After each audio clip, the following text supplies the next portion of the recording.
Welcome back to வரன் reacts. இந்த வீடியோவில் என்ன பார்க்க போறோம்னா சினிமாட்டிக் சேனல்ல இருந்து டாப் 10 ரஜினிகாந்த் பீக் மூமெண்ட்ஸ் அரங்கம் அதிரட்டுமே கூலி மூவி வரகா ஒரு ட்ரிபியூட் வீடியோ மாதிரி பண்ணியிருக்கார் போல. ஒரு 10 படங்கள்ல இருந்து செம்ம மாசான கூஸ் பம்ஸான மொமெண்ட்டெல்லாம் கட் பண்ணி வீடியோ பண்ணியிருக்கார் போல. பார்க்கலாம் என்ன பண்ணியிருக்காருன்னு.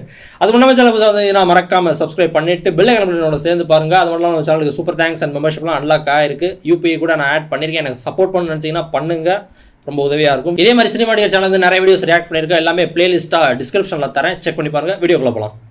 நம்ம எல்லாருமே இப்போ யாரு ஃபேனா யாருக்கு ஃபயர் விட்டுட்டு இருந்தாலும் ஒரு காலத்துல, அதாவது சின்ன வயசுல கண்டிப்பா சூப்பர் ஸ்டார் ஃபேனா தான் இருந்திருப்போம். அந்த அளவுக்கு தமிழ்நாட்டுல ஒரு குழந்தை பிறந்தா அது வளர்றதுக்குள்ள இந்த சூப்பர் ஸ்டாரா அந்த குழந்தைய தாக்காம இருக்காது. வேற எந்த நடிகர்களுக்கும் இல்லாத அந்த ஒரு சிறப்பு நம்ம சூப்பர் ஸ்டாருக்கு மட்டுமே இருக்கு. அவர் ஸ்கிரீன்ல வந்தாலே தியேட்டர் முழுக்க வர்ற அந்த எனர்ஜி. அப்படி நம்ம பார்த்து வியந்த சூப்பர் ஸ்டாரோட படங்கள்ல இருந்து ஃபயரான டாப் 10 பீக் மூமெண்ட்ஸ் தான் இந்த வீடியோல பார்க்க. உங்களுக்கு வயசே ஆகலை, அந்த சீன் வரும் நினைக்கிறேன் படைப்பாளர்.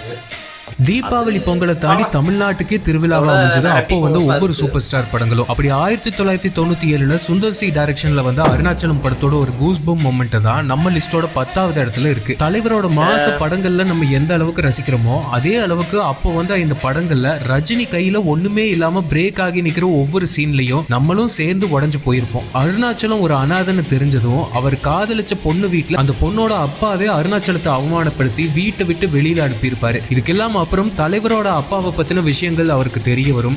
அதே சமயம் 30 நாள்ல 30 கோடி செலவு பண்ற டாஸ்க்கும் அருணாச்சலத்துக்கு வரும். எந்த வீட்டுல தான் ஒரு அனாதை ஒரு பைசாக்கு பிரயோஜனம் இல்லாதவன்னு அவமானப்படுத்தி அனுப்புனாங்களோ அதே வீட்டுல தமிழ்நாட்டோட மிகப்பெரிய பணக்காரர்கள்ல ஒருத்தரா அத்தனை கார்ஸோட பந்தோபஸ்துல தலைவர் அப்படியே சூர மாசா வந்து இறங்குற சீன் தான் அருணாச்சலத்தோட பீக் மொமெண்ட் நம்ம லிஸ்டோட 10வது இடத்தை பிடிச்சிருக்கு. இதுல இந்த படத்துல லாஸ்டா ஏதோ ஒரு கோடியா எவ்வளவு மிச்சமும் நினைக்கிறேன். டக்குன்னு செலவு பண்ணு சொல்லி ரொம்ப கொடுப்பாங்க சேலரியா.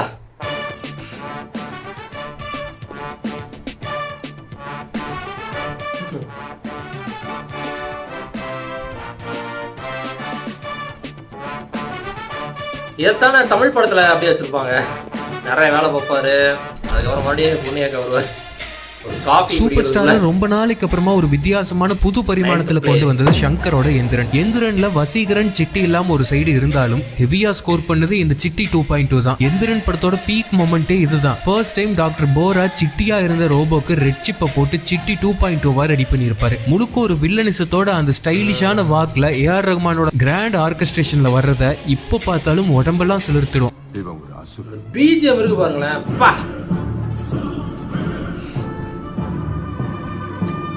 காலை வச்சு ஒரு அடி அடிக்க பாருங்க, தெரிச்சுற இடமே. அந்த சிலிர்ப்பு முடியறதுக்குள்ளேயே தலைவர் வில்லத்தனமா ஒரு சிரிப்பு சிரிப்பாரு. தமிழ்ல இல்ல, இந்தியால வேற எந்த நடிகனாலையும் இந்த சீனை இதை விட 1 இன்ச்சு கூட அதிகமா பெர்ஃபார்ம் பண்ணிட முடியாது, அப்படி இருக்கும். ஆக்சுவலா தலைவர் சூப்பர்.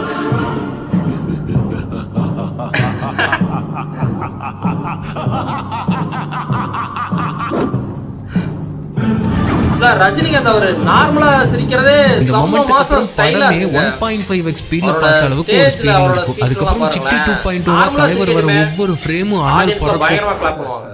Happy Deepavali folks.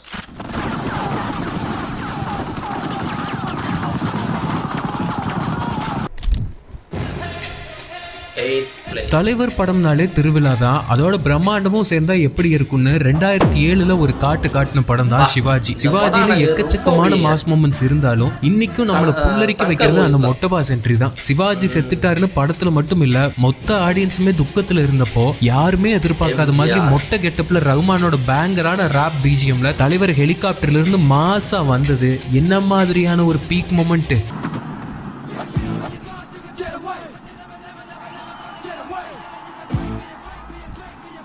இந்த ராப்பருமே மொட்டை போட்டு ஒருத்தர் இருப்பாரு, அவர் தான் நினைக்கிறேன் இந்த பாட்டை பாடுறாரு. நம்ம டாப் 10ல அடுத்த பீக் மொமெண்ட் காலால இருந்து. ரஞ்சித் இந்த காலா கேரக்டரையே அவ்வளோ ஸ்வாகா ரெடி பண்ணி இருந்திருப்பாரு. சும்மா தலைவர் வர்ற ஒவ்வொரு ஃப்ரேமும் நெருப்பா இருந்துச்சு. படத்தோட இன்டர்வல் பிளாக்கு முன்னாடி ஹரிதாதா காலாவை பார்க்க தாராவிக்கே வந்திருப்பாரு. அந்த மீட்டிங் முடிஞ்சதும் கிளம்ப ஹரிதாதா எந்திரிப்பாரு. அப்போ தலைவர் இப்படி சொல்லுவாரு, நான் உன்னை போ சொல்லலையே, அப்படியே நடக்க வச்சு நீ தாராவுக்குள்ள வரப்ப கேட்காம வந்திருக்கலாம். ஆனா இங்கிருந்த போற பையன் கிட்ட பர்மிஷன் கேட்டுதான் வெளியே போறோம். ஆனா அதையும் கேட்காம கிளம்புவாரு. பட் காலா கோட்டை தாராவியாச்சே, அதை தாண்டி அவரால் போக முடியுமா? திரும்ப காலா கிட்ட சொல்லிட்டு போக ரிட்டர்ன் வருவாரு. அப்போ ஹரிதாதாக்கு ஒரு வில்லனிசமா ஒரு பிஜிஎம் போட்டிருப்பாரு சனா.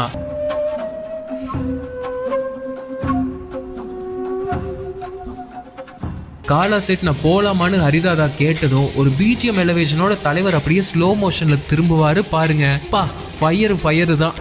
காலா செட் நான் போலாமா?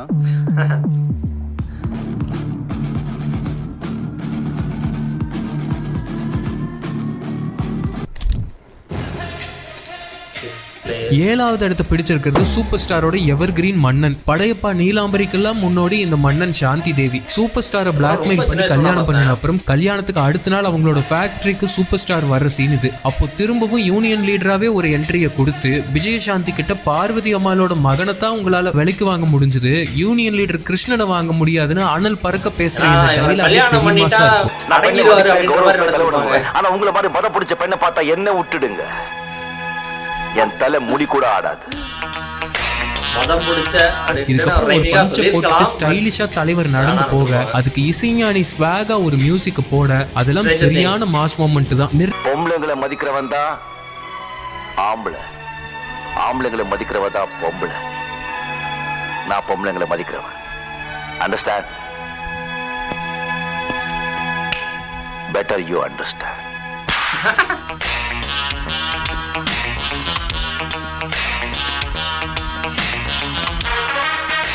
நிறைய பேருக்கு தெரியாத ஒரு ட்ரிவியா என்னன்னா, இந்த படம் வந்த டைம்ல ரஜினிக்கும் அப்போதைய சிஎம் ஜெயலலிதாவுக்கும் ஒரு பனிப்போரே போயிட்டு இருந்துச்சு. படத்துல விஜயசாந்திக்கு எதிராக ரஜினி பேசின வசனங்கள் நிறைய ஜெயலலிதாவை டைரக்ட் அட்டாக் பண்ண மாதிரியே இருக்கும். ஓ அப்படியா?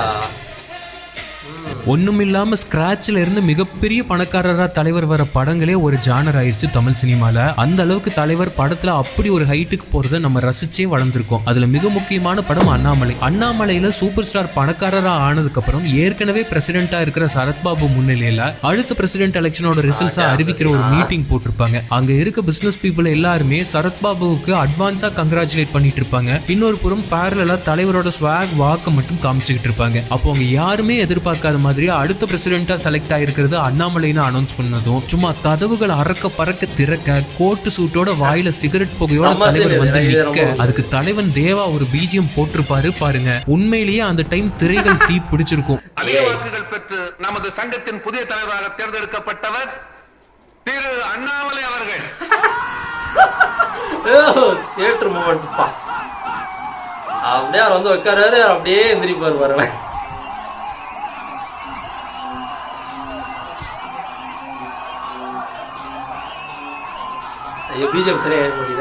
அப்படியே தலைவர் நடந்து வர யாரெல்லாம் அவரை அவமானப்படுத்தி நடுத்தெருவுக்கு கொண்டு வந்து விட்டாங்களோ அவங்க முன்னாடியே அவங்களை எந்திரிக்க வச்சு சும்மா ஸ்டைலா அந்த பிரசிடென்ட் சீட்ல உட்கார அப்படி ஒரு ஸ்டைல வேற எவர் ரீக்ரியேட் பண்ண முடியும்?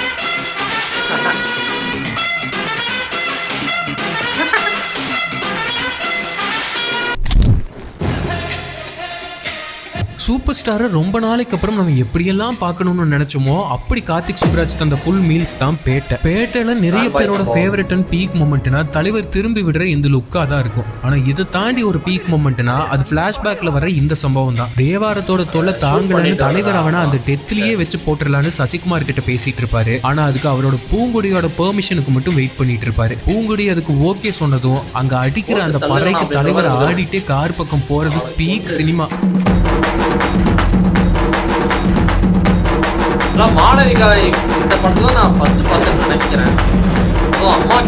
போனதும் யோசிக்காம அந்த கன்னை எடுத்து சிங்காரத்தை போட்டதும் தலைவர் ஒரு வசனத்தை பேச அதுக்கு அணி போட்டிருப்பாரு பாருங்க ஒரு பிஜிஎம். அங்க நிரூபிச்சிருப்பாரு தான் ஒரு அக்மார்க் சூப்பர் ஸ்டார் ஃபேன். இந்த செகண்டோட உங்க ஆட்டம் முடிஞ்சு போச்சு. செத்தவங்களுக்கு மரியாதையா சடங்கு பண்ணிட்டு படத்தோட சேர்ந்து நீயும் உங்க ஆட்டுகளை ஊரை விட்டு கிளம்பிட்டே இருங்க. பஞ்சாயத்து பண்ண நினைச்சேன் எல்லாரும் சுட்டு தள்ளிட்டு போயிட்டே இருப்பேன். கொலை வெறியில இருக்க.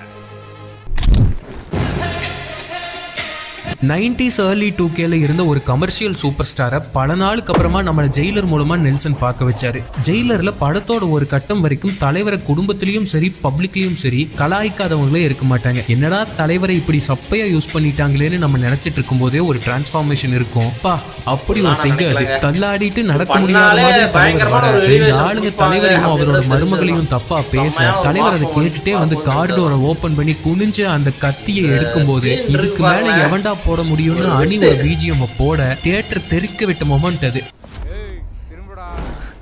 அப்படியே நிமிர்ந்து பார்த்துட்டு ஒரு விட்டு இது அணியோட வாய்ஸ் தானே. அதைத்தான் எப்படியும் படத்துல தலைவருக்கு இந்த மாதிரி ஒரு டிரான்ஸ்ஃபர்மேஷன் ஏதாவது ஒரு இடத்துல வரும்னு ஆடியன்ஸ்க்கு முன்னாடியே தெரியும். ஆனா அதை யாரும் எதிர்பார்க்காத இடத்துல வச்சது நெல்சனோட டச். சொல்லவே வேண்டாம். என் மருமகளை பத்தி ஏதோ சொன்னீங்க, என்ன சொன்ன? இந்த படத்தை நான் ஒரு 3 தடவை பார்த்தேன் கண்டினியூஸா.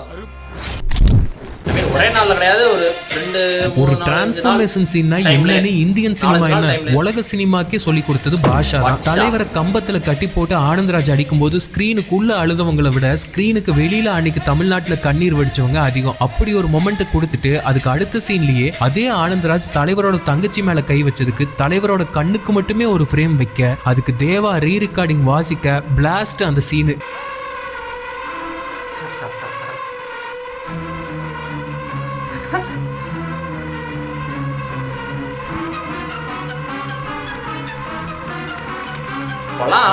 அத்தனை அடி வாங்கிட்டு திருப்பி அடிக்காம ரத்தம் வடிய நின்ன மாணிக்கம் கிட்ட இப்படி ஒரு அடியை யாருமே எதிர்பார்த்திருக்க மாட்டாங்க. அந்த பஞ்ச விட்டதும் தலைவர் ஸ்டைலா அப்படியே நிக்க, பின்னாடி அந்த பிஜிஎம்மோ இன்னும் 1000 வாட்டி பார்த்தாலும் கூஸ் பம்ப்ஸ் தான்.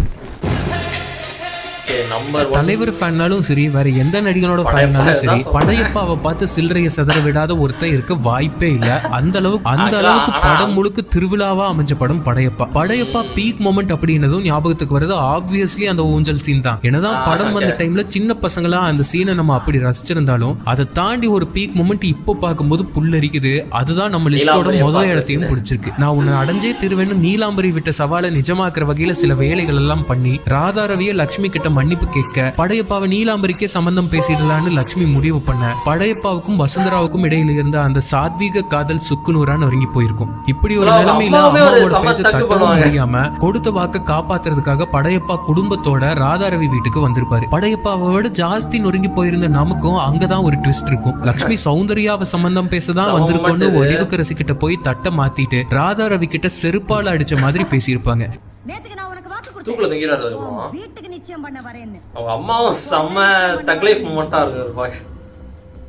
பேசி முடிச்சுட்டு படையப்பா போய் என் மருமகளை கூட்டிட்டு வான்னு லட்சுமி சொன்னதும் ஏஆர் ரஹ்மான் குர்ரா அந்த ட்ரம்பட்னு வேட்டியை மடிச்சு கட்டிட்டு ஸ்டுடியோல அந்த பிஜிஎம் வாசிக்க, தலைவர் ஸ்லோ மோஷன்ல பட்டு வேஷ்டி பட்டு சட்டையோட அனல் பறக்க நடந்து போய் சௌந்தர்யா கைய பிடிச்சு கூட்டிட்டு போற மொமெண்ட படையப்பாவை இன்னும் ஒரு டைம் இல்ல 1,00,000 டைம் சன் டிவில போட்டாலும் உட்கார்ந்து பார்க்கலாம். அப்படி ஒரு வாழ்நாள் செட்டில்மெண்ட் மொமெண்ட். படையப்பா எத்தனை ஒரு படம் பார்க்கலான்ற மாதிரி எனக்கு ஒரு தோணும். நிறைய படங்கள் அப்படிதான். அப்படின்னா இந்த படம் எப்படின்னா எத்தனை படம் சலிக்காம பார்க்கலாமே அப்படின்ற மாதிரி ஒரு ஃபீல் கொடுக்கும் நிறைய படங்கள். என்னைக்குமே தமிழ் சினிமாவை பொறுத்தவரையில தலைவர் அந்த பிக் ஸ்கிரீன்ல கொடுக்கிற கரிஷ்மாவை வேற யாராலையுமே கொடுக்க முடியாது. அதெல்லாம் உருவாக்க முடியாது, கூடவே பிறந்து வரணும். இந்த எபிக் மொமெண்ட்ஸ் லிஸ்ட்ல சேர்ற மாதிரி கூலிலையும் லோக்கி ஏதாவது வெயிட்டா சமைச்சு வச்சிருக்காரான்னு பொறுத்திருந்து தான் பார்க்கணும். இந்த தேவா பத்தி தெரிஞ்சிருந்தோ என்கிட்டயே ஏதோ ஒரு லீக்டு ஃபுட்டேஜ்ல வேற ஒரு ஃபுட்டேஜ் பார்த்தேன். இதுக்கு பதிலா நெகட்டிவ் ஃப்ரேம்ல காமிக்கிறாங்கல்ல, அது படத்தில் உள்ளது தானா இல்லை அதுவும் ஏஐல பண்ணதான் என்னன்னு தெரில. அது எஸ்கே அப்படிலாம் போட்டுட்டு இருந்தாங்க, சிவகார்த்தியன் கேமியோ அப்படின்லாம் போட்டுட்டு இருந்தாங்க. அது என்னன்னு தெரில, பேக்ல இருந்து காமிச்சிட்டு இருப்பான். ஆக்சுவலாக நிறையா பீக் மூமெண்ட்ஸ் மிஸ் ஆன மாதிரி எனக்கு ஒரு ஃபீல் இருக்குது. டாப் 10னால மேபி டாப் 10 லாஸ்ட்டில் உள்ள ஒரு சில லிஸ்ட்டுக்கு பதிலாக வேறு எதுவும் மாற்றிக்கலாமோன்ற மாதிரி எனக்கு ஒரு ஃபீல் இருக்குது. ஆனால் டக்குன்னு எனக்கே டக்குன்னு ஞாபகம் வரமாட்டேங்குது எந்த மூமெண்ட் அப்படின்னு. நிறையா இருக்குமே இது. ஸோ நான் படைப்பால் அந்த மூமெண்ட் சொன்னது வந்து சும்மா ஒரு ஃபன்னாக தான் சொன்னேன். அது அப்பாஸ் வந்து சொல்லிட்டு இருப்பார்ல வாட் அ மேன் அப்படின்னு, அது இருக்கான்னு தெரிஞ்சது தான். பட் படையப்பா போது ஏதாச்சும் ஒரு வரணுமே அப்படின்னு நினச்சிட்டு இருந்தேன். அதுவும் ஃபர்ஸ்ட்டில் வச்சிருப்பார் அப்படின்றது சுத்தமாக எதிர்பார்க்கல. படையப்பான்றதெல்லாம் சும்மா ஓடி டிவியில் ஓட ஓட்டா பார்க்கலாங்க அப்படின்ற மாதிரி இருக்குங்க. எத்தனை ஓடாலும் பார்க்கலாம். ஸோ நிறைய படங்கள் எனக்கு அந்த ஃபீல் தராது, ஒரு சில படங்கள் தான் ஃபீல் தரும். அந்த மாதிரி சும்மா டிவியில் போட்டாலே பார்க்கலாம் அப்படின்ற மாதிரி தோணும். அதுவும் மோஸ்ட்லி வந்து 90s அந்த டைமில் வந்த படங்கள்லாம் அப்படி தான். சும்மா டிவியில் நம்ம அப்படி பார்த்துட்டே இருக்கலாம், நல்லா இருக்கு. உங்களுக்கு ஏதாச்சும் இதில் மிஸ் ஆன மாதிரி ஒரு ஃபீல் இருக்கா? எனக்கு நிறைய மிஸ் ஆன மாதிரி இருக்குது. மேபி டாப் 10 போல டாப் 20ன்னு வச்சுருக்கலாமோ. ஓகே கைஸ், சினிமா டிக்கெட் சேனல்லேருந்து ஒரு தரமான சம்பவம் ஃபார் தலைவர் super star Rajinikanth. Top 10 peak moments தரம். கூலி படம் வரப்போகுது, செம்ம ஹைப்பில் இருக்கேன். டிக்கெட்லாம் புக் பண்ணிட்டேன். நீங்கள் புக் பண்ணிட்டீங்களா என்ன கமெண்ட்டில் போட்டு விடுங்க பார்க்கலாம். அதில் உள்ள ஏதாச்சும் ஒரு பீக் மோமெண்ட் கூட இதில் இந்த லிஸ்ட்டில் ஆட் ஆகலாம் ஃப்யூச்சரில். லோக்கி என்ன பண்ணியிருக்காரு, என்ன சம்பவம் பண்ணியிருக்காருன்னு தெரில. Thanks for watching the video. Like, share, comment and subscribe for more. From Varan.